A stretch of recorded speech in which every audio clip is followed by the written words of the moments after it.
ഒരു വിവരം കോൺഗ്രസ് പ്രവർത്തക സമിതി യോഗം ഇന്ന് ചേരുമെന്നുള്ളതാണ്. പ്രതിപക്ഷ നേതാവായി രാഹുൽ ഗാന്ധിയെ തെരഞ്ഞെടുത്തേക്കും. ആന്റണി, രാഹുൽ ഗാന്ധി പ്രതിപക്ഷ നേതാവായി സ്ഥാനത്തേക്ക് വരാനുള്ള സാധ്യത എത്രമാത്രമാണ്? കോൺഗ്രസ് പ്രവർത്തക സമിതി യോഗം മറ്റെന്തൊക്കെ കാര്യങ്ങളിലാണ് ആലോചന നടത്തുക?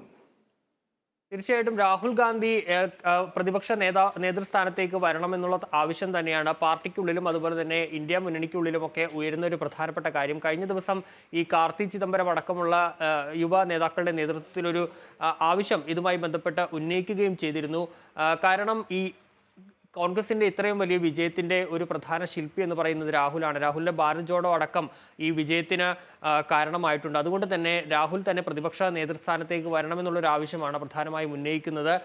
മറ്റ് നേതാക്കൾക്ക് പകരം രാഹുൽ പാർലമെന്റിൽ ഉണ്ടെങ്കിൽ അത് കൂടുതൽ ശക്തമായ ഒരു പ്രതിപക്ഷമായി മാറാനുള്ള സാധ്യതയുണ്ട്. അതുകൊണ്ട് തന്നെ രാഹുൽ പ്രതിപക്ഷ നേതൃസ്ഥാനത്തേക്ക് വരണം. അതിന് രാഹുൽ തീർത്തും യോഗ്യനാണെന്നുള്ള ഒരു കാര്യമാണ്. ഏതായാലും ഇക്കാര്യത്തിൽ രാഹുൽ ഗാന്ധി ഒരു പ്രതികരണം നടത്തിയിട്ടില്ല. ഏതായാലും ഇന്ന് പ്രവർത്തക സമിതി യോഗം ചേരുമ്പോൾ ഈ കാര്യങ്ങളടക്കം നിർണായകമായ ചർച്ചയാകുമെന്നുള്ളതാണ് ഏറ്റവും പ്രധാനപ്പെട്ട കാര്യം. ഇല്ലെങ്കിൽ ഗൗരവ് ഗൊഗോയ് അല്ലെങ്കിൽ മനീഷ് തിവാരി എന്നിവരുടെ പേരുകളും പ്രതിപക്ഷ നേതൃസ്ഥാനത്തേക്ക് പരിഗണിക്കപ്പെടുന്നുണ്ട്. പക്ഷേ രാഹുലിന്റെ പേരിന് തന്നെയാണ് മുൻതൂക്കം കൽപ്പിക്കപ്പെടുന്നത്. കാരണം മോദിക്കെതിരെ ശക്തനായ ഒരു നേതാവ് ആവശ്യമാണ് പ്രതിപക്ഷ നേതൃസ്ഥാനത്ത്. അതിനെ മറ്റ് ഇന്ത്യ മുന്നണിയിലെ മറ്റ് കക്ഷികളും പിന്തുണയ്ക്കുകയും ചെയ്യുന്നുണ്ട്. അതുകൊണ്ട് തന്നെ രാഹുലിന്റെ പേരാണ് ഇപ്പോൾ പരിഗണിക്കപ്പെടുന്ന മറ്റൊരു കാര്യം.